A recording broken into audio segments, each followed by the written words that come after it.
Jason Morales worked the night shift at the orbital traffic array. He watched 100 feeds at once, whether satellites, cargo tugs, a scattering of private probes. The screens were dull and routine until a new blip appeared in the desktop map. It had no transponder, no flight plan, just a clean, bright streak heading for Earth. He called it in the way he had practiced 1,000 times. Unlisted transit, Vector 420, closing fast. His voice was steady, trained for false alarms. The array replied with a polite delay. Then the track moved faster. Heat signatures rose. A faint, odd modulation in the radio band hinted at something unfamiliar. Within an hour, the alert had flooded 3 capitals. In Washington, President Laura Bennett stepped out of the Situation Room and into a small briefing chamber. The morning light painted her face in pale gold. She had been briefed on crises before, economic collapses, cyber attacks, hurricanes, but nothing like this. Admiral Kevin Hale stood at the head of the table, uniform crisp, hair threaded with gray. His report was short and clear. "It is not a natural object," he said. "It shows maneuvering and purposeful course changes. Size estimates are large, kilometer plus. Sensors detect structures. It is a vehicle." Laura listened, thinking in lists, lives, assets, the fragile threads that held cities together. "Have we had contact?" she asked. "None," Admiral Hale said. "Transmissions are not in any known code. We have sampled emissions. No friendly signatures." On the other side of the world, an Imperial fleet revering above interstellar space, High Minister Croy read a file in a dim, windowless chamber. The Empire moved in ordered lines. Fleets, carriers, administrators. Croy valued certainty. He had spent decades building the system that made his name a sound of command. His aide, Captain Elon, presented the report with a face that tried to be neutral. Probes report planetary biosignature. Elon said, "Dense, varied. There are warnings, microbial volatility, unpredictable biosphere feedback. Sensors show life everywhere. It is not sterile." Croy's fingers tapped the table. "Warnings are background noise," he said. "We have calculated risks. We have quotas. This world is a resource node. Proceed with insertion." Elon's jaw tightened. He had traced probe logs that spoke of sudden, chaotic interactions, microbes slipping past filters, enzyme cascades that undermined sampling rigs. But he kept his objections private. Orders mattered more than unease. The fleet dispersed into a slow, unstoppable fall. Back on Earth, Dr. Nina Patel watched the same data through a different lens. She had spent her life in microbiology labs, tracing how tiny things made whole systems behave. Her team at the National Microbial Institute had seen anomalies in a week-old batch of samples from the array. Patterns emerged that she could not ignore. "This isn't just contamination," she told Aaron Kim, a young postdoc, as they leaned over their station. "The diversity is enormous.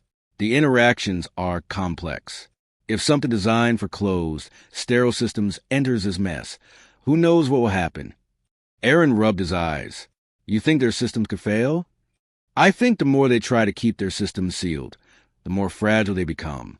Earth evolves in the cracks. It finds ways in." She drafted a memo and pushed it up the chain.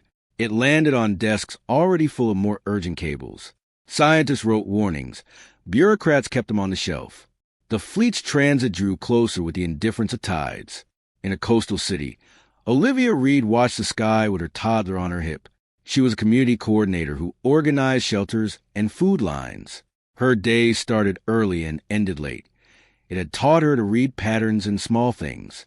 That morning, someone in her neighborhood sent a shaky video. A bright streak in the dawn sky, followed by a low, rolling sound like thunder from very near. She gathered her team. Evacuations had protocols. They did not have clear orders from above. Military channels were jammed with static and conflicting signals. But they had neighbors who would not wait for permission. Olivia opened the school gym as a shelter. People came, whispering, eyes wide. A woman who worked nights at the port held a faded clipboard and said a line that did not belong in any official manual. "If they are machines, they will break. If they are people, they will suffer.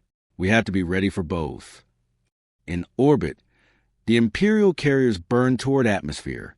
They had sleek hulls and soft, gleaming curves designed to slip through vacuum and flare into flight. Plasma licked their undersides as they pushed deeper. A cascade of small landing pods separated from the carriers like seeds shedding from a pod. They reacted to gravity and set their vectors for wide, distributed drops. Ports, coasts, near population centers where the first infrastructure could be secured. On the ground, Captain Marcus Hale watched the transponder blips snowball into multiple contacts. He was a fighter pilot now assigned to air defense. Marcus had flown sorties over hostile skies before, but never against something that did not speak a language he could translate. He led a squadron scrambled into a sky that smelled faintly of ozone and burning metal. They made intercept runs. The pods descended fast. Armored light brushed with unknown alloys. Marcus's missiles pinged them, danced off, or detonated with a hungry, unfamiliar force that sprayed metallic shrapnel into the clouds. One pod opened and released shimmering tendrils, a web of sensors or probes, that rained down over a suburb. People screamed, then froze as something small and silent rolled into lawns and gutters. It was not violent. It was curious, like a child's toy learning the world. The first casualties were accidents. A power grid failed under localized EMP, and a hospital backup generator hiccuped. A man on life support in a city hospital died when a reboot failed to engage. The grief threaded into news feeds, and anger soon followed. Humans reacted the way species react to stress, with prayer, with planning, with panic. A terrible, clean alarm cut across the eastern seaboard. Communications faltered as an electromagnetic pulse swept through 1,000 radio towers. Phones blinked to black. The world stilled in a way the news cycle could not fill. On board one Imperial carrier, alarm shrieked as filtration units logged a spike in particulate density. Crewmen in gray suits moved with practiced precision. Seals sealed, vents closed. Yet in a lab bay, a technician coughed and dabbed at his sleeve. A dark fleck of dust had crossed a barrier. It would be a small thing, unseen in days. Small things grow when given a chance. Captain Elon read the brief from his scouts in fast, clipped lines. They spoke of unexpected enzyme interactions with alloy treatments, of biofilms forming on sensor arrays, causing drift in the readings.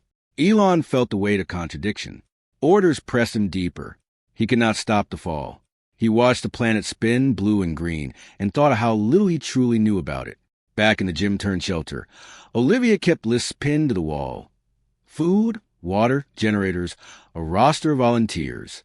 People traded rumors and stories. An elderly man told a tale of a war long ago where a village had survived because the people had worked together, not because leaders had told them what to do.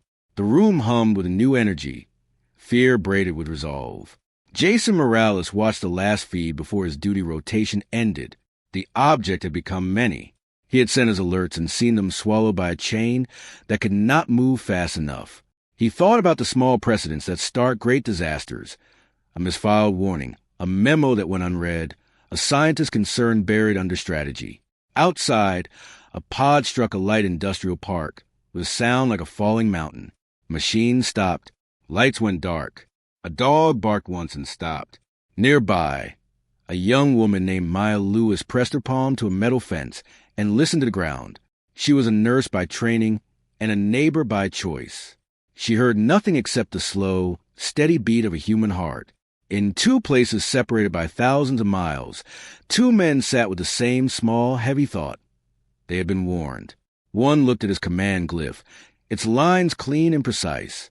The other looked at a map with neighborhoods pinned to it. In their different languages, in their different uniforms, they shared the same stubborn move. Come anyway. The first part of the fall ended with a sound like rain on steel. Stations went red. People held their breath. The world had been warned, and the Empire had chosen to enter Earth's atmosphere despite that warning. The choice would ripple outward, changing simple lives and ancient calculations alike. The sky turned copper where the pods fell. Heat wrapped them like a coat. People looked up and saw bright shapes cut through the air and vanish into neighborhoods. The atmosphere chewed at the invaders' smooth skin. Thin lines of smoke trailed like fingers. Some pods burned out before they reached ground. Others punched through and hit fields, roads, and roofs. The world shook in small, sharp shocks. Captain Marcus Hale flew low, his jet whining with the strain. He watched the pod hit a warehouse and break open. Strange machines spilled out. Marcus fired his missiles, but they did not explode like he expected. The blast was wrong, more like a shock that made metal sing. Debris folded oddly and dropped to the earth in glinting pieces. He radioed ground teams. Some replies did not come. In the wrecked warehouse, people moved like a current. Ben Carter, a long-haul truck driver, had been bringing supplies when the pod fell. He felt the ground dive and then heard the world change. He ran toward the building with others. They used chains, forklifts, anything to haul open a jammed door. Inside, machines lay like sleeping beasts. A small drone drifted free and lit a soft blue. It rolled across the floor, scanned a worker's hand, and backed away. It was not hostile. It was learning. Not all pods were so gentle. One hit Suburban Street and opened to reveal metallic arms with tools that dug like worms. The arms tested soil, scraped paint, and placed small nodes on lawns. The nodes pulsed faint light. The people who watched felt a cold curiosity. They did not yet know what the nodes did. Back on the Imperial carriers, engineers studied damage reports. They expected friction, heat, perhaps some losses. What they did not expect was a slow, silent invasion. Microbes clinging to seams, spores riding the thermal wakes, enzymes that aided seals. Filters choked. Coolant loops clogged. The fleet's life support systems were built for vacuum, not for the messy, living wetness of a world thick with microbes. Patch the external seals. High Minister Croy ordered, "We will not cede the descent." Commander Rell, a senior officer, monitored the repair bots. He saw thin films gather on sensor ports. He watched as a polymer laminate softened where it should not. He reported it. Croy dismissed the detail. Local conditions will be contained, Croy said. We have protocols. On the ground, Dr. Nina Patel led a small team into a field where a pod had landed and left a ring of silver dust. She carefully collected samples with gloves and vials. Her hands felt steady. She had studied microbes her whole life, and she knew how small agents could break big machines. This dust binds the metals in odd ways, she told Aaron Kim. It forms mats. It hates high oxygen surfaces. Aaron frowned. Could it climb into vents? Into filters? It could. We need to get this to the defense labs. Quickly, they loaded samples into a van and drove to a secure lab. The route took them past people who stared but did not move closer. Leaders had not yet told them to hide. The city had not yet become a battlefield. For now, it was a place of watchful waiting. In a small town, Olivia Reed organized volunteers to collect water and medicine. The pods had landed near ports and power stations, and someone had cut power to a stretch of the grid. Olivia's team found elderly people without heat. They helped them into buses and the school gym. No one pretended the future was calm. They packed blankets and canned food. They sent volunteers to clear roads and rescue those who could not move. Imperial engineers worked with a different kind of urgency. On one carrier, a maintenance tech named Corin crawled through a narrow service tunnel. He sprayed a sealant on a joint. He thought of home and of his child's face. He had a training manual that said never to let a planet's microbes touch internal systems. He checked his suit for breaches. He saw one tiny mark on the cuff and wiped at it. It was nothing, he told himself. A speck. He did not know that a speck could be the start of rot. The first direct clash happened at a coastal refinery. A pod struck near a tank and smashed into the ground. Workers ran out with clanging alarms. Marcus's squadron screamed above and fired hard. One pilot saw a pod open and pour out a dark spray. It hissed at the air and then dissolved into thin, living threads that crawled toward intake vents. The threads found crevices and vanished. Ground teams sent in robots to study the threads. The robots died. Their lenses fogged. Motors seized with sound like metal grinding bone. A human team of firefighters moved closer with foam and hoses. The foam slowed the threads, but the foam itself smelled wrong afterward. Sweet and metallic, the threads folded into the foam like a plant taking root in soil. Meanwhile, the invaders tried to pull back a damaged carrier for repairs. They opened doors and hatches. and the air that came out smelled not like their home, but like something alive and sharp. Men in gray suits coughed. Sensors jittered. The fleet's internal environment responded with alarms and a flood of data that meant trouble. On a quiet street, Maya Lewis, the nurse, found a child with a rash that had not been there an hour before. The rash was red and looked like tiny gears underneath the skin.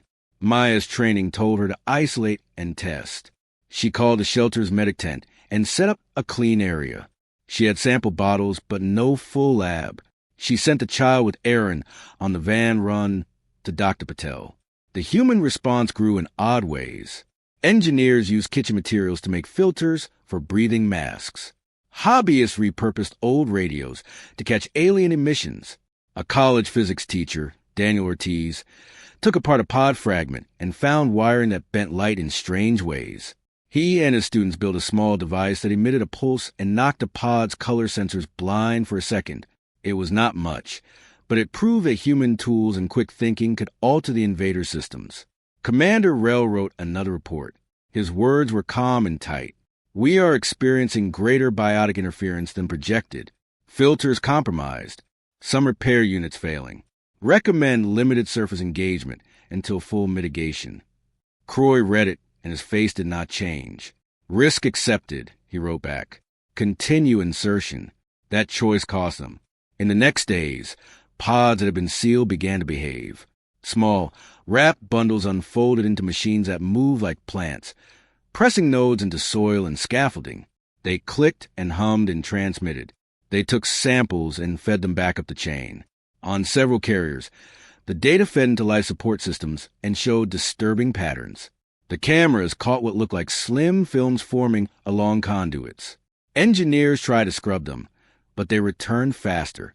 Human fighters scored hits and forced pods down.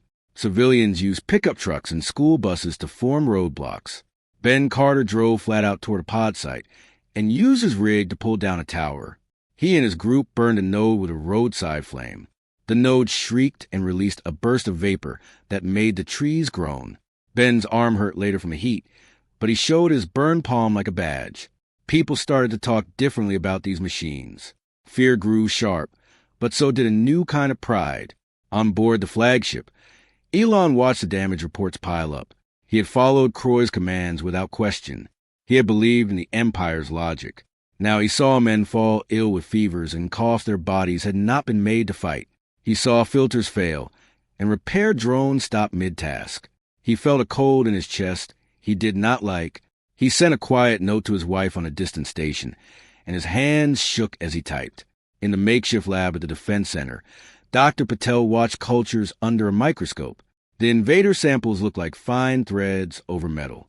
When she added a certain enzyme common in human soil microbes, the threads unraveled and dissolved. She leaned back and let out a long breath. "This is our edge," she told Aaron. "We have to move fast." They had no clear weapons, no navy to call upon that could block a fleet in the sky. They had only ideas and small, brave hands. They worked all night to test compounds and protocols that used the local microbiome as a shield. It felt fragile and strange, fighting life with life. But the world had no choice. Outside, the sun rose on ruined streets and on volunteers who would not abandon hope. Machines had fallen and risen, and the Empire had miscalculated a simple thing. Earth was not empty. It was full, stubborn and alive. They had counted on their tools, and that counting failed when life did what it always did: change. The second part closed with a small, decisive act. A group of neighbors rigged an old generator and a bank of car batteries to feed a jury-rigged EMP pulse. Daniel and his students timed it to Marcus's flyover. The pulse knocked out a pod sensors just long enough for Marcus to get a clear shot. The pod tumbled and burned into a river. People cheered and cried. It was neither a great victory nor the end. It was proof. Humans could fight back, and invaders could be hurt by things that mattered little to them. A rag, a wire, courage. The miscalculation had opened a door, and humans would not stop at the threshold. The carriers floated lower now, bruised and slow. Their hulls bore streaks where Earth had touched them. Inside, systems that had once hummed with calm confidence hiccuped and failed. Alarms cried out in a language of lights and beeps. Men and women in gray suits moved with a tired sharpness. They had trained for battle, not for slow rot. High Minister Croy paced his chamber. He had not expected this many problems. His plan had been clean on paper. Drop, secure, extract resources. He had not counted on the world itself fighting back. He called for reports and heard terms like biofilm contamination, filter failure. His jaw tightened. Strengthen the seals, Croy ordered.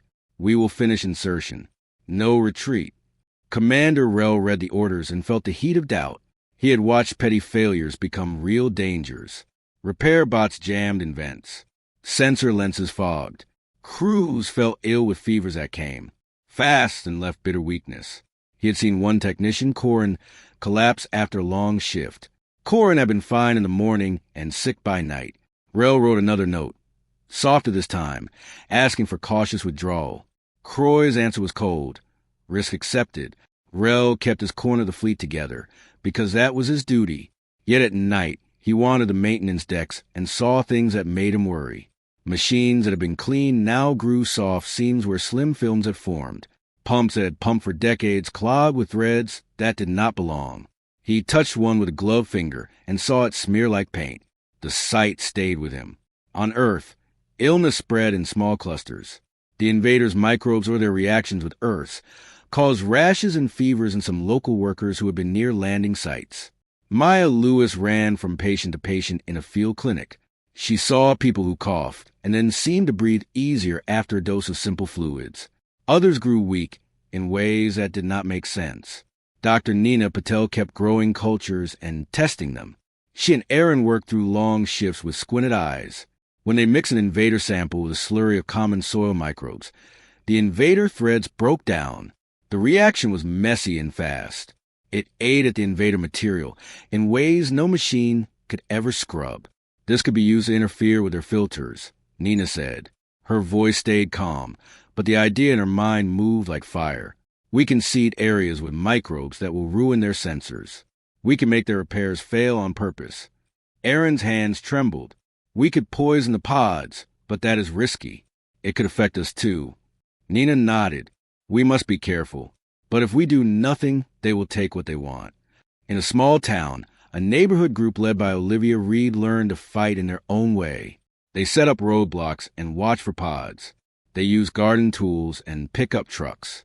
They learned which parts of a pod were soft and which parts were not. They burned a node that had been placing sensors under a porch. The node hissed and released a cloud that made people cough. Someone had a canister of old baking soda and vinegar from a kitchen kit and used it to wash the node. The node sputtered and died.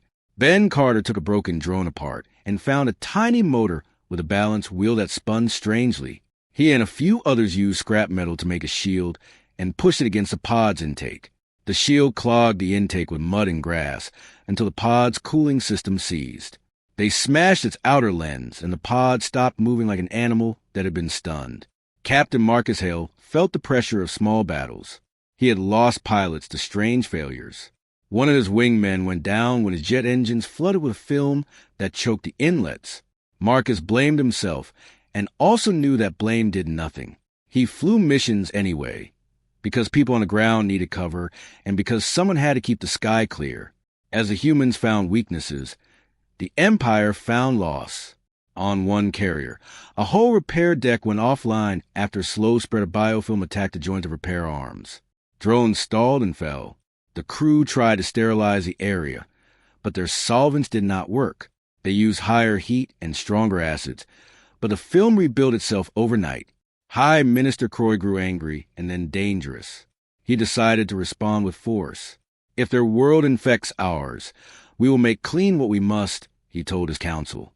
Start sterilization measures on touchdown zones. Begin neutralization sweeps. Commander Rel heard this and felt something break. He had seen the cost of war on both sides, and a plan to sterilize large areas felt like sweeping a broom through lives. He tried to counsel Croy to suggest limited actions, quarantines, not scorched earth. Croy would not listen. He wanted control, and he saw biological risk as something to be erased by any means. Rel thought of the technicians of Corin, who had wept quietly in a corridor when he realized he might never hold his child again. He thought of the pilots and their faces when they learned friends had died on the ground. He could not outright refuse orders, but he could buy time. He ordered diversion runs that kept the fleet moving but delayed mass sterilization. On the planet, the human strategy shifted. Dr. Patel and her team worked with local engineers and volunteers to spread benign microbes that could outcompete the invader films. They coated filters with friendly broth that would clog invader sensors and make repairs fail. It was risky. They had to ensure the microbes used were safe for people and animals. They tested and retested. A quiet victory came when Marcus's squadron had a run of clean intercepts after Daniel Ortiz, and the students built a device that blurred the pod's navigation light. Marcus saw one pod drift and then tumble into a river. He called off his pilots and breathed for the first time in days. But triumph sat alongside terrible loss. In a neighborhood shelter, families mourned those who died in the first hours. A woman named Lydia had been in labor when the EMP cut hospital power. She lost her child because the backup failed. Olivia held Lydia's hand and promised to remember. The shelter hung a wrinkle-stained cloth where people left notes for the missing. The room smelled of soup and grief and determination. High Minister Croy ordered a sterilization test near a coastal city. They used a beam that would boil shallow water and ground to sterile ash. They targeted a small industrial park where repair units had clustered. The beam worked. It left a pale ring of steam and smoke. Within hours, something unexpected happened. The sterilized area became more attractive to the invader machines. Without competing microbes, the invader nodes pushed deeper into seams and channels. They built webs of metal there, and their structures grew in the vacuum the beam made. Rel reported this quietly. Sterilization creates niches, he wrote. We may be removing one defense and creating a better foothold. Croy would not accept it. He believed in decisive measures. He increased kill zones and tried to crush resistance with superior firepower. Each strike, however, had unintended consequences. Where they struck, ruined machines leaked strange fluids that spread along drainage systems. Shelters lost power. Some human responses hardened. That is what hubris costs. Not just the falling of one man or one ship, but the slow, stubborn lessons that push both sides into harder, crueler choices. The Empire's doctrine of dominance met a world that refused to be neat. Humans with small tools and loud voices found answers in dirt and blood and burned metal. In a quiet moment, Commander Rel stood at a viewport and watched Earth rotate. A blue coin with a bloom of white cloud. He thought of his orders and of his people. He thought of the repairs that would never be found and of the faces below who scavenged pod parts for tools. He placed his palm against the glass and felt, for the first time, something like regret. On the ground, Dr. Nina Patel wrote a new protocol and handed it to command. Use the living world, she said. It will fight for us. They did. They had to. The cost of hubris had become real, and the fight was no longer only about control. It was about survival, and about who would pay the price for a choice made in a cold room far from the warm, messy guts of a living planet. The fleet moved slower now. Carriers limped on half their engines. Repair drones lay like broken beetles on decks. Men and women in gray suits argued more than they worked. High Minister Croy pushed harder. He ordered a megawave, an orbital pulse meant to sterilize drop zones and force humans out of their hiding places. It was loud, bright, and frightening. Commander Rel read the order with a cold hand. He saw what the megawave would do. Scorch fields, ruin crops, kill water life. He also saw the logic. Burn the stage so no life could feed the invader machines. He could not accept it. He called a few trusted officers and made a quiet plan. If Croy would burn world, Rel would not help make it easy. On the ground, government scrambled to respond. President Laura Bennett worked with a hastily formed Council of Nations. They set up a joint command to direct military action and rescue missions. Olivia Reed became an informal liaison, talking to local volunteers and coordinating supply lines. Her calm voice became a thread that tied small teams together. The humans had learned much. Dr. Nina Patel's team had refined a microbial cocktail that could clog invader sensors and short small circuits. They made it safe for humans and sent samples to military labs. Aaron Kim helped mount dispensers on delivery trucks. Volunteers drove through targeted neighborhoods and sprayed perimeters of known pod sites. The mist smelled like earth and salt, but did its work. The Empire felt the effect. Pods that had once moved with confident purpose now stalled as sensors died. Repair units came and found their tools fouled by friendly microbes they had not anticipated. Carrier logs filled with errors and failure reports. Men and women fell ill in number, and medicine stores ran thin. A new kind of alliance formed. Daniel Ortiz, a college physics teacher, joined a small strike team that mixed students, engineers, and volunteers. They were led by a small unit from the Air Force and escorted by Captain Marcus Hale. Daniel carried a simple device his group had built, a resonator that could cause a pod servos to jam for seconds. Those seconds let Marcus hit with guided missiles or force pods into rivers. The team moved at night. They struck a down command module that had been the nerve point for local invader activity. Daniel's resonator pulsed, and the module's lights flickered. The team's explosives punched a hole in its armor. Inside, it was a maze of cables and glass. A single officer's terminal blinked with faint blue messages. Marcus's hand shook as he placed a charge near the power core. He thought of his wingmen and of the pilots who had died when engines failed. He thought of the families in shelters. He set the timer. The blast did not level the module. It folded and died like a struck animal. Sparks fed a small flame that licked at the innards. The strike sent back a wave of hope. Videos of the raid spread. People cheered in small kitchens and on packed roofs. Small victories spread like light. Inside the fleet, the cracks widened. Commander Rel organized a quiet conference of officers who feared Croy's zeal. They argued not only about strategy, but about honor. Some wanted to follow orders. Others wanted to stop the megawave. Rel made a choice. He could not overthrow Croy openly, but he could delay critical activations and misroute commands. He chose to protect the carriers under his charge by slowing the march toward mass sterilization. Croy noticed. His fury became visible. He tightened his circle and began to purge officers who argued. He ordered patrols to find dissent. The fleet became a place of whispers and fear. Rel took steps that were risky. He had logs, falsified activation codes, and rerouted key commands. Each small act protected millions below, but made him more dangerous in Croy's eyes. On Earth, the human counteroffensive grew bolder. Olivia's volunteers used local knowledge to set traps. Ben Carter and his group used their heavy rigs to crush pod intakes. Maya Lewis and a band of medics set up mobile clinics that moved with strike teams to collect samples and treat infected workers. The work was slow and dangerous. A major turning point came when a downed flagship attempted to restart a sterilization generator from orbit. The generator needed ground anchors to sink. Humans saw which anchors the invaders tried to use. Marcus planned a strike to cut the link. He and his squad flew at dusk with Daniel's team on the ground to time pulses. The plan was precise. Daniel and his students would jam the sink for 30 seconds while Marcus's squadron hit the anchor points. They worked in silence. Marcus's pilots felt the weight of the world in their hands. The first wave flew low and released precision charges. The anchors smoked and fell. The second wave guided a missile through a narrow gap and cut the generator's control lattice. The megawave failed to reach full power. The sky brightened with a flash of the aborted activation, then dimmed. The fleet howled in data loss. The failure caused panic. Croy demanded answers. He ordered a sweep for saboteurs and called for executions. Rel used confusion to stage a harder move. He and a small band of officers arrested Key, technicians who would have restarted the generator. He told them they would protect the crew from needless order.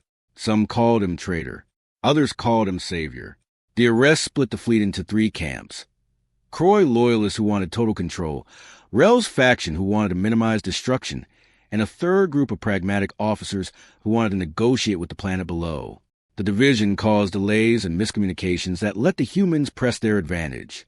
Meanwhile, Dr. Patel's microbial strategy paid off in a big way. They managed to seed a cluster of pods cooling inlets with a neutralizing broth. The invader units died, and their remains became raw material for human salvage. Engineers from the Joint Command studied pod internals and found usable alloys and circuits. Slowly, humans learned to make tools from what had been weapons. The most human of all victories came not from weapons, but from choices. Olivia Reed negotiated with a nearby military unit to open safe corridors for civilians. She convinced hardened soldiers to spare people hiding in a factory near an invader node. Her voice was steady, and in that steadiness, she held a fragile thing called mercy. Soldiers gave food and let families go. In a world driven by fear, mercy became a strategy. Croy grew crueler. He sent a message to Earth commanders, surrender or face the full weight of imperial law. The message carried a cold promise. Sterilization would return, larger and final. Leaders on Earth stared at the message and felt its weight like a stone thrown into calm water. They could not accept surrender. The world was stubborn. Commander Rel made contact with a human envoy. He used a coded channel and offered a single line, "We are tired of killing ourselves." The envoy, a small team led by a diplomat from the Joint Command and escorted by Marcus, met Rel at a broken relay station. The meeting was tense. Rel spoke plainly. Croy would not stop. He wanted results instead of ruin. He would help if the humans agreed not to slaughter his people if they surrendered. The envoy promised to protect prisoners under international law and to try to limit deaths. It was a fragile promise, but it began a new front. Negotiation. The humans had fought fear and won time. They had also learned to salvage and to use small tools against great machines. They had made friends among enemies. They had found Rel. On a cold deck of a damaged carrier, Croy tasted loss. His ambitions had become a liability. He had misjudged a world and the strength of the lives within it. The fleet had begun to retreat in small, disorganized ways. Pods quieted where they could. Repair units whirred in spots, but walked into sabotage elsewhere. Marcus flew low over a city that still smoked. He watched children run between roof lines, their laughter small and quick like broken bells. He thought of what they had done and what they might yet do. He felt a new confidence that was not arrogance. It was the quiet power of people who had learned to use what they had. The turning tide did not mean the war was won. Croy still held a weapon in orbit and the will to use it. But the human world had found edges where they could cut. They had alliances that crossed factories and offices, air bases and school gyms. They had a commander who would not burn the world. And they had a plan that mixed microbes and metal and mercy. The night after the failed megawave, people gathered on rooftops to watch stars they had never thought of looking at. Some sang. Some prayed. Some told cooks to keep fire low so smoke would not draw attention. The world below had changed. So had those above. The empire had fractured, and the humans had found ways to turn small tools into great hope. The part ended with a simple image. A disabled pod on a riverbank, its lights dark, while a small group of civilians worked to pull parts from it. A child handed a wrench to an older man, and the man nodded. Hands that had once gripped fishing poles gripped tools now. The tide had turned because people had chosen to act, to protect, and to refuse to be erased. The sky was quiet in the way of a place that had just survived a storm. Smoke rose from burned fields and from broken machines. The carriers that could still move drifted away slowly, black scars on blue. The pods had fallen lay like strange fruit on beaches, in parks, and in empty lots. People moved among them with tools and with caution.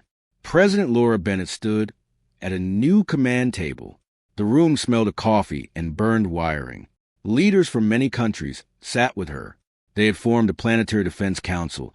In the last hard days, it was not perfect, but it existed. They argued over who would repair what and who would take which refugees. The war had shown them two truths. Life was fragile, and people had to act together or fall apart. Dr. Nina Patel walked through a field lab where rows of samples were stacked in coolers.